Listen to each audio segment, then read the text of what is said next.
제72장 원숭이 밧줄. 고래를 해체하여 처리하는 거친 일을 하는 동안 선원들은 앞뒤로 부지런히 뛰어다녀야 한다. 지금은 여기서 손이 모자라고 다음에는 저기서 손이 모자란다. 어느 한 곳에 머물러 있을 수가 없다. 도처에서 모든 일이 동시에 이루어져야 하기 때문이다. 이 광경을 묘사하려는 사람도 거의 마찬가지다. 이야기를 조금 전으로 되돌려보자. 앞에서 말했듯이 처음 고래 등의 발판을 만들면 항해사들이 고래삽으로 뚫어놓은 구멍에 갈고리를 끼운다. 하지만 그 갈고리처럼 무디고 무거운 쇳덩이가 어떻게 그 구멍에 끼워지는 것일까? 그것은 내 특별한 친구인 퀵해그가 갈고리를 구멍에 집어넣었기 때문이다. 괴물의 등으로 내려와서 그 작업을 하는 것이 작살잡이인 그의 의무였다. 그러나 지방침을 벗겨내는 작업이 모두 끝날 때까지 작살잡이는 고래 등에 머물러 있어야 하는 경우가 많다. 그런데 고래는 지금 작업이 이루어지고 있는 부분을 제하고는 거의 대부분이 물속에 잠겨 있다는 것을 잊어서는 안 된다. 따라서 가판보다 3m나 낮은 곳에 있는 가여운 작살잡이는 고래의 거대한 덩치가 발밑에서 쳇바퀴처럼 회전함에 따라 반은 고래 위에서 그리고 반은 물속에서 버둥거리며 작업하게 된다. 이때 퀵해그는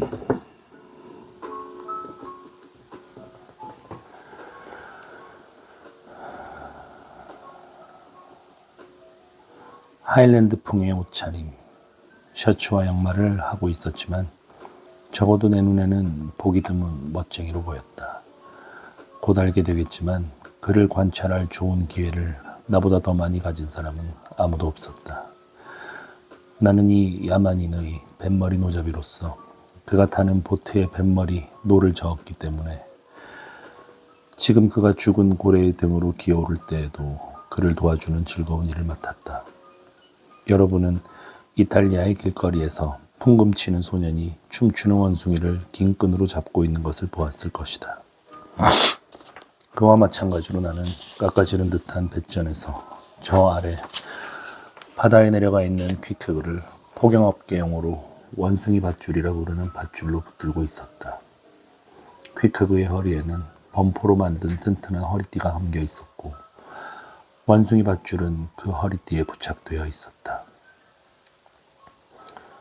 그것은 우리 둘에게 우스꽝스럽고도 위험한 작업이었다. 미리 말해두겠지만 이 원숭이 밧줄의 한쪽 끝은 범포로 만든 퀵해그의 폭넓은 허리띠에 또 한쪽 끝은 폭이 좁은 내 가죽띠에 단단히 묶여 있었기 때문이다.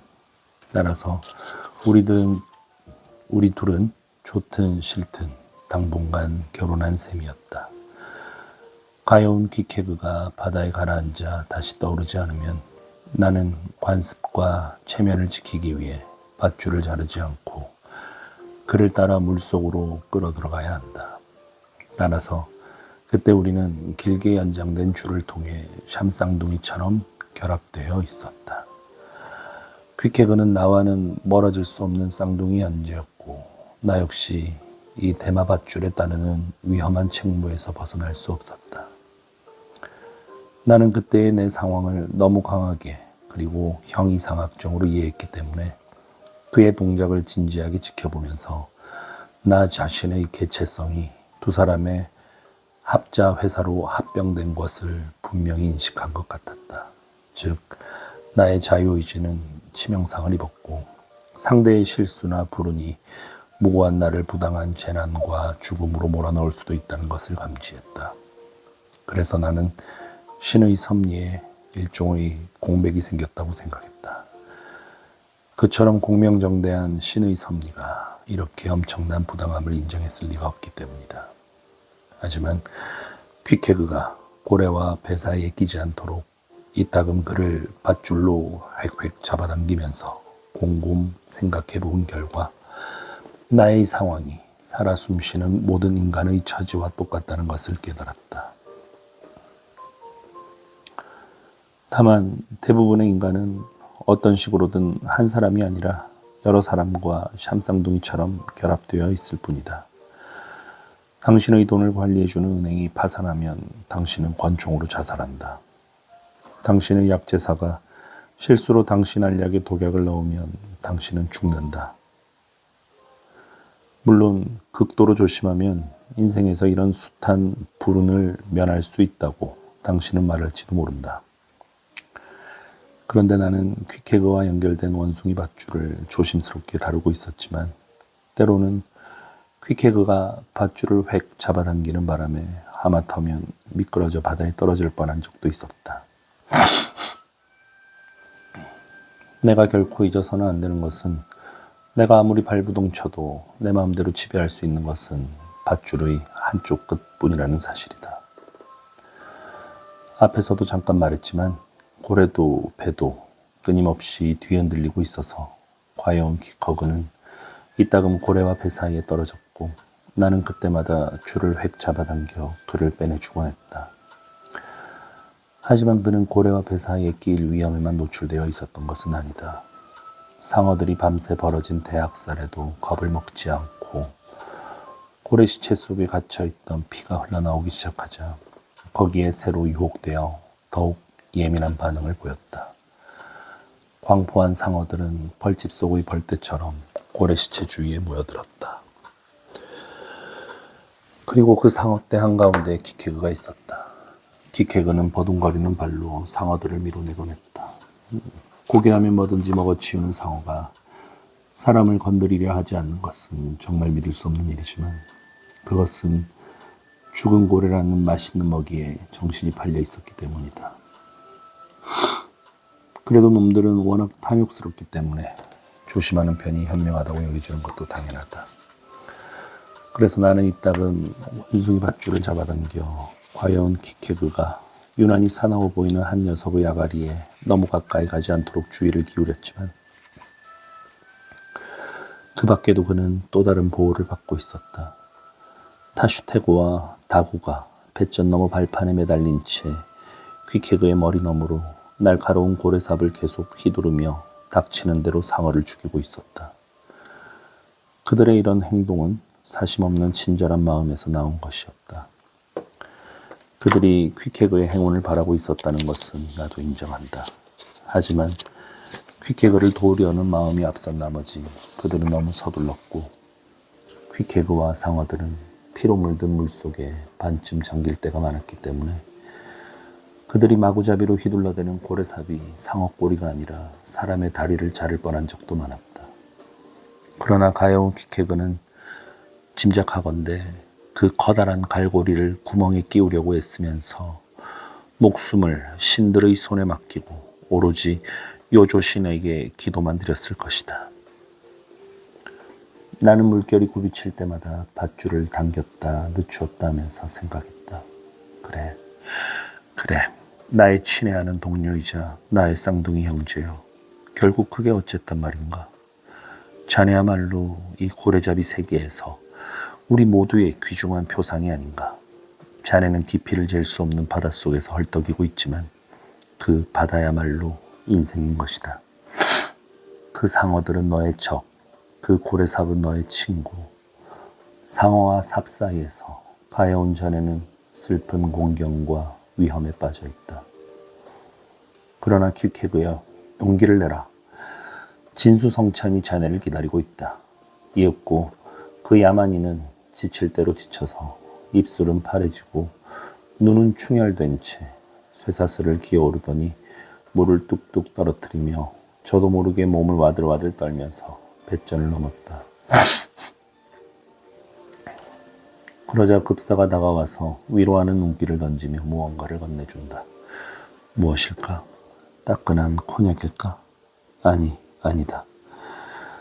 급사가 건네준 것은 아이고 맙소사, 미지근한 생강차 한 잔이 아닌가. 생강차? 이거 생강 냄새가 나는데. 스타브가 다가오면서 의심스러운 듯이 물었다. 그래, 이건 생강차가 분명해. 그는 아직 퀵해그가 맛보지도 않은 잔을 들여다보면서 말했다. 그러고는 믿을 수 없다는 듯 잠시 그 자리에 서 있다가 놀란 급사에게 침착하게 걸어가서 천천히 말했다. 생강차? 이봐, 찐만두. 생강이 어디에 좋은지 말해줄 수 있겠나? 생강차라니. 이봐, 찐만두. 와들와들 떨고 있는 이 식인종의 몸속에 불을 지피기 위해 네 놈이 쓰는 연료가 생강이냐? 생강차라니. 도대체 생강이 뭐지? 석탄이냐? 장작이냐? 성냥이냐? 부식기시냐? 화약이냐? 도대체 생강이 뭐기에 우리 가여운 키케그한테 주는 게 고작 생강차란 말이냐? 이 일의 배후에는 비열한 금주협회의 음모가 있지. 스타버가 갑자기 말하고는 방금 뱃머리 쪽에서 온 스타벅에게 다가가면서 덧붙였다. 저 잔을 보시겠습니까? 괜찮다면 냄새도 맡아보시고요. 그러고는 1등 항해사의 표정을 지켜보면서 덧붙여 말했다. 스타벅 씨, 급사 녀석은 조금 전까지 고래와 씨름하다 올라온 키케그에게 가문과 한라파 같은 하재를 줄 만큼 뻔뻔스럽지 뭡니까? 급사가 약장수인가요? 물에 빠져 다 죽어가는 사람에게 다시 숨을 불어넣는데 이 생강차를 사용하는지 물어봐도 될까요? 이럴 수가 없군. 스타벅이 말했다. 이건 정말 형편없어. 이봐 급사, 스타벅가 외쳤다. 작살잡이한테 독약을 먹이는 법을 가르쳐주지. 네가 주는 그따위 약장수의 약이 아니야. 너는 우리를 독살하고 싶지? 우리를 모두 죽이고 보험금을 가로채고 싶은 거지. 제가 한 게 아니에요. 찐만두가 외쳤다. 생강을 베시는 건 제가 아니라 체리티 아줌마였다고요. 작살잡이들에게 절대로 술을 주지 말고 이것만 주라고 하셨어요. 아줌마는 이걸 생강차라고 불렀어요. 생강차라고? 이 생강 같은 놈아. 저걸 받아. 저걸 갖고 식료품실로 달려가서 좀 더 좋은 걸 가져와. 스타벅 씨, 내가 실수하는 게 아니었으면 좋겠군요. 그건 선장의 명령입니다. 고래 위에 올라가 있는 작살잡이에게는 독한 술을 주라는 게. 됐네. 스타벅이 대답했다. 다만 앞으로 다시는 급사를 때리지 말고. 나는 때려도 상처를 내지는 않습니다. 고래 따위를 때릴 때는 예외지만. 그리고 급사 녀석은 쪽제비처럼 약삭 빠른 놈이에요. 그런데 방금 하시려던 말이 뭡니까? 급사와 함께 내려가서 자네가 원하는 걸 가져오라는 것뿐일세. 스타버가 다시 나타났을 때 한 손에는 검은색 술병을 들고 다른 손에는 깡통을 들고 있었다. 술병에는 독한 술이 들어있었고 그것은 퀴케그에게 건네줬다. 깡통에 든 것은 체리티 아줌마의 선물이었고 그것은 파도에 아낌없이 건네줬다. 제73장 스터브와 플래스크가 참고래를 잡은 뒤 이야기를 나누다. 그동안 향유고래의 거대한 머리는 줄곧 피쿼드호의 배전에 매달려 있었다는 것을 기억해 주기 바란다. 하지만 그것을 처리할 기회가 올 때까지는 당분간 거기에 계속 매달아 둘 수밖에 없다. 지금은 다른 일들이 더 절박하기 때문에 향유고래의 머리에 대해서 우리가 지금 할 수 있는 일은 도르래가 그 무게를 지탱하게 해달라고 하느님께 기도하는 것뿐이다. 전날 밤부터 이튿날 오전까지 피쿼드호는 노란 보리새우떼가 군데군데 떠있는 바다로 차츰 들어가게 되었다. 그것은 참고래가 가까이 있다는 유별난 징후였다. 이 시기에 이 근처에 참고래가 숨어 있을 거라고 생각한 사람은 거의 없었다. 선원들은 하나같이 질이 떨어지는 그 고래를 잡는 것을 경멸했고 피쿼드호는 참고래를 잡아달라는 주문을 받지도 않았고 크로제 제도 근처에서는 참고래를 수없이 지나쳤지만 보트를 내리지도 않았다. 그런데 향유고래의 시체를 끌고 와서 머리를 잘라버린 지금 기회만 있으면 그날로 당장 참고래를 잡으라는 명령이 내려졌기 때문에 모두 깜짝 놀랐다. 오래 기다릴 필요도 없었다. 바람 부는 쪽에 높은 물보라가 보였다. 스터브와 플래스크가 이끄는 보트 두 척이 그것을 추적하도록 파견되었다. 그들은 점점 멀어져서 마침내 돛대 꼭대기에서도 보이지 않게 되었다. 그러다 갑자기 저 멀리에서 하얀 파도가 거칠게 일어나는 것이 보였고 곧이어 한 척 또는 두 척의 보트가 고래에게 작사를 던진 것 같다는 보고가 돛대 꼭대기에서 내려왔다. 잠시 후에는 도망치는 고래에게 끌려 본선 쪽으로 곧장 다가오는 보트 두 척이 또렷이 보였다. 괴물이 본선에 너무 가까이 다가왔기 때문에 처음에는 배를 해칠 작정인 것처럼 보였다. 하지만 갑자기 고래가 모습을 감추고 말았다. 배전에서 15m도 떨어지지 않은 거리에서 큰 소용돌이를 일으키며 아래로 쑥 내려가더니 용골 밑으로 잠수한 것처럼 완전히 시야에서 사라졌다. 밧줄을 끊어라, 끊어! 본선에서 보트를 향해 외친 순간 보트는 본선에 부딪혀 산산조각이 날 뻔했다. 그러나 밧줄통에는 아직 밧줄이 충분히 있었고 고래의 잠수도 별로 빠르지 않았기 때문에 보트는 밧줄을 늦추어 충분히 풀어주는 동시에 본선 앞으로 나서기 위해 힘껏 노를 저었다. 몇 분 동안 싸움은 매우 위험했다. 한쪽에서는 팽팽해진 밧줄을 늦추고 다른 쪽에서는 부지런히 노를 젓자 서로 상반되는 힘이 보트를 아래로 끌어내리려 했기 때문이다. 하지만 그들이 원한 것은 본선보다 1m 정도만 앞서는 것이었다. 그 목적을 달성할 때까지 그들은 꿋꿋이 버텼다. 그때 갑자기 빠른 진동이 번개처럼 용고를 따라 달리는 것이 느껴졌다. 팽팽해진 밧줄이 배의 밑바닥을 긁으면서 갑자기 뱃머리 밑에서 솟아올라 휙휙 소리를 내며 바르르 떠는 것이 보였다. 밧줄에서 떨어지는 물방울이 사방으로 튀었다. 깨진 유리 조각이 바다 위로 쏟아져 내리는 듯했다. 그 너머에서 고래도 다시 수면으로 떠올랐고 보트들은 다시 고래한테 달려갔다. 그러나 기진맥진한 고래는 속도를 늦추고 맹목적으로 진로를 바꾸어 보트 두 척을 끌고 본선의 고무를 돌았다. 그리하여 보트와 고래는 본선을 완전히 한 바퀴 돌게 되었다. 그러는 동안 그들은 밧줄을 점점 잡아당겼고 마침내 양쪽에서 고래에 바싹 달라붙게 되자 스터브는 고래 옆구리에 창을 찔러 넣은 플래스크에게 역시 창으로 응수했다. 이렇게 피쿼드 홀을 빙빙 돌면서 사투는 계속되었다. 향유고래의 시체 주위에서 헤엄치던 수많은 상어들은 새로 흘러나온 신선한 피로 돌진하여 목마른 이스라엘인들이 모세의 지팡이에 맞은 바위에서 새로 솟아난 샘물을 마시듯이 고래의 깊은 상처에 몰려들어 개걸스럽게 피를 빨아먹었다. 드디어 고래가 내뿜는 물줄기가 걸쭉해지더니 고래는 몸부림치며 뒹굴고 토하다가 결국 벌렁 드러누워 숨을 거두었다. 두 보트장은 밧줄을 고래 꼬리에 잡아매고 그 거대한 고래를 끌어올 준비를 하면서 대화를 나누었다. 뭐 때문에 노인네가 이 더러운 기름덩어리를 탐내는지 모르겠어. 스터브가 이 천한 고래를 상대해야 한다는 생각에 넌더리를 내면서 말했다. 뭐 때문이냐고요? 남은 밧줄을 보트의 뱃머리 안에 감아들이면서 플래스크가 말했다. 들어본 적이 없나요? 우현에 향유고래 대가리를 매달고 좌현에 참고래 대가리를 매달면 그 배는 절대로 뒤집히지 않는다더군요. 그런 이야기를 들어본 적이 없습니까? 왜 그러지? 그건 나도 모르지만 저 노랭이 유령 같은 페달라가 그러더군요. 그자는 배의 마력에 대해서는 모르는 게 없는 것 같아요. 하지만 나는 그놈이 결국 이 배에 마법을 걸어서 배를 쓸모없게 만들어버릴 것 같다는 생각이 들어요. 나는 그 녀석이 영 마음에 안 들더군요.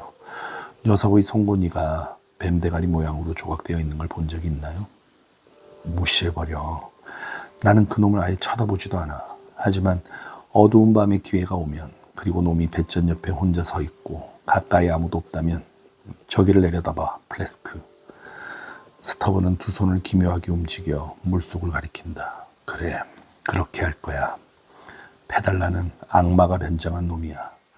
그놈이 배에 몰래 탔다는 그 황당무계한 이야기를 믿나? 그놈은 악마라니까. 꼬리가 보이지 않는 것은 꼬리를 감추고 있기 때문이야.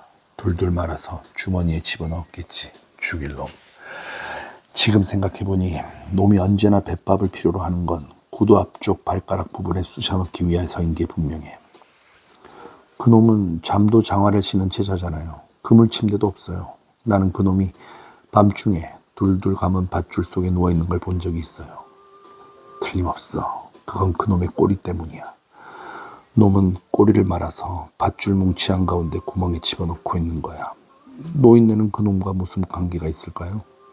무슨 계약을 맺었거나 거래를 하고 있는 거겠지. 계약이라니 무슨 계약이요? 노인네는 그 흰 고래한테 완전히 열중해 있잖아. 그래서 그 악마는 노인네의 의식이나 영혼이나 뭐 그런 걸 주면 흰 고래를 내주겠다고 영감을 속이려 하고 있어. 농담이겠죠. 페달라가 어떻게 그런 짓을 할 수 있겠어요? 나도 모르지. 하지만 악마는 호기심이 강하고 사악한 놈이야. 옛날 악마가 낡은 기암으로 어슬렁거리며 들어가 점잖게 꼬리를 휘두르면서 함장이 있느냐고 물었다네. 마침 함장이 있었기 때문에 무슨 용무냐고 물었지. 그러자 악마는 두 발을 구르면서 존을 내놔 하고 말했지. 뭐 때문에? 하고 함장이 되묻자 악마는 화가 나서 당신이 무슨 상관이야. 나는 존이 필요해 하고 말했다네. 그럼 데려가 하고 함장이 말했지. 그런데 플래스크, 그 악마가 존을 해치우기 전에 존에게 아시아 콜레라를 옮기지 않았다면 나는 이 고래를 한 입에 먹어치우겠어. 이봐, 조심해. 거긴 아직 준비되지 않았나? 준비됐으면 노를 쳐. 뱃전에 고래를 갖다 대자. 그런 이야기가 기억에 남아있는 것 같기도 하군요. 마침내 보트 두 척이 고래를 끌고 본선 쪽으로 천천히 나아가고 있을 때 플래스크가 말했다. 하지만 어디서 들었는지는 잊어버렸어요. 3명의 스페인 사람이 아닐까? 그 잔인한 악당 놈들의 모험단 말일세. 거기서 읽었나 플래스크? 틀림없이 그랬을 것 같은데. 아니, 그런 책은 읽은 적이 없어요. 하지만 들은 적은 있어요. 그런데 스터브 씨, 당신이 방금 이야기한 그 악마가 지금 피커도어에 타고 있는 악마와 같은 악마라고 생각하세요? 아까 자네를 도와서 이 고래를 죽인 남자와 나는 같은 사람인가? 그것과 마찬가지야. 악마는 영원히 살잖아. 악마가 죽었다는 말을 들어본 적이 있나? 죽은 악마를 위해 상복을 입은 목사를 본 적이 있나? 그 악마가 함장의 선실에 들어갈 수 있는 열쇠를 갖고 있다면 현창으로 들어갈 수도 있다고 생각지 않나? 어때 플래스크? 페달라가 몇 살쯤 됐을 거라고 생각하세요?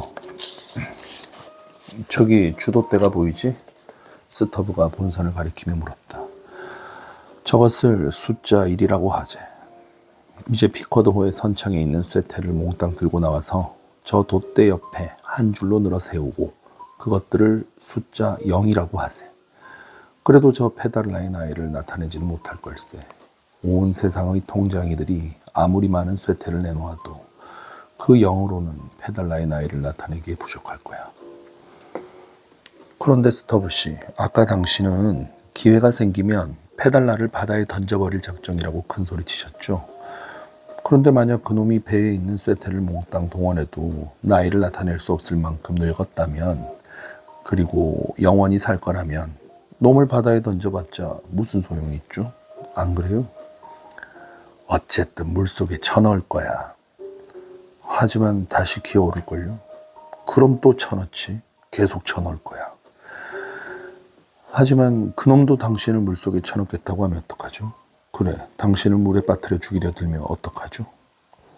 놈이 그러는 걸 보고 싶군. 놈이 그렇게 나오면 그놈의 두 눈에 시퍼런 멍을 만들어 줄 테니까.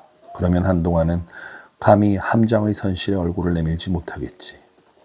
녀석이 살고 있는 맨날의 갑판과 자주 배회하는 여기 윗갑판을 말할 것도 없고. 빌어먹을 악마 녀석. 이보게 플러스크. 내가 악마를 두려워할 것 같나? 악마를 무서워하는 건 그 늙은 선장뿐이야. 악마란 놈은 붙잡아서 이중수갑을 채워야 마땅한데 그렇게는 못할 망정 사람들을 납치하도록 내버려 두다니. 악마가 유괴한 인간들을 모두 다 불에 구워주겠다는 계약이나 맺고 말이야. 뭐 그런 선장이 다 있어. 페달라가 선장을 납치하고 싶어 한다고 생각하세요? 생각하느냐고? 자네도 이제 곧 알게 될 거야. 하지만 이제부터 놈을 잘 감시해야겠어. 수상한 점이 조금이라도 보이면 놈의 목덜미를 잡고 말하겠어. 이봐, 악마야. 그만두지 못해. 놈이 소란을 피우면 나는 놈의 주머니 속에 손을 넣어 꼬리를 움켜잡고 도르래 있는 대로 끌고 가서 꼬리를 비틀어 올릴 거야. 그러면 그놈의 꼬리는 뿌리에서 싹둑 부러지고 말겠지. 놈은 제 꼬리가 그렇게 기묘한 꼴로 싹둑 잘린 것을 알면 다리 사이에 꼬리를 끼우는 그 보잘것없는 만족감도 느끼지 못한 채 슬금슬금 도망치고 말 거야. 그러면 자른 꼬리는 어떻게 처리할 생각이세요? 어떻게 처리하냐고? 집에 돌아가면 소몰이용 채찍으로 갈아버리지. 다른 방법이 있나? 그런데 여태껏 말한 건 모두 진심이세요? 진심이든 아니든 이제 본산에 도착했어. 본산에서는 고래를 좌현으로 끌고 가라고 보트에 탄 사람들에게 큰 소리로 일렀다. 좌현 쪽에는 고래 꼬리에 감을 쇠사슬을 비롯하여 고래를 배에 고정시키는 데 필요한 도구들이 벌써 다 갖추어져 있었다. 내가 그렇게 말했잖아요. 플래스크가 말을 이었다. 두고 보세요. 이 참고래의 대가리를 저 향유고래 대가리의 반대쪽에 들어올리는 걸 이제 곧 보게 될 테니까. 잠시 후 플래스크가 예언한 대로 실현되었다. 지금까지 피커도어는 향유고래 쪽으로 가파르게 기울어져 있었지만 이제 두 개의 머리가 균형을 이루었기 때문에 배는 평형을 되찾았다. 하지만 배에 걸리는 부담은 아주 크다고 생각해도 좋을 것이다. 당신이 한쪽에 로크의 머리를 들면 그쪽으로 기울어지지만 반대쪽에 칸트의 머리를 들면 다시 원래 자세로 돌아오는 것과 마찬가지다. 하지만 그렇게 평형을 유지해도 당신은 심한 공경에 빠지게 된다.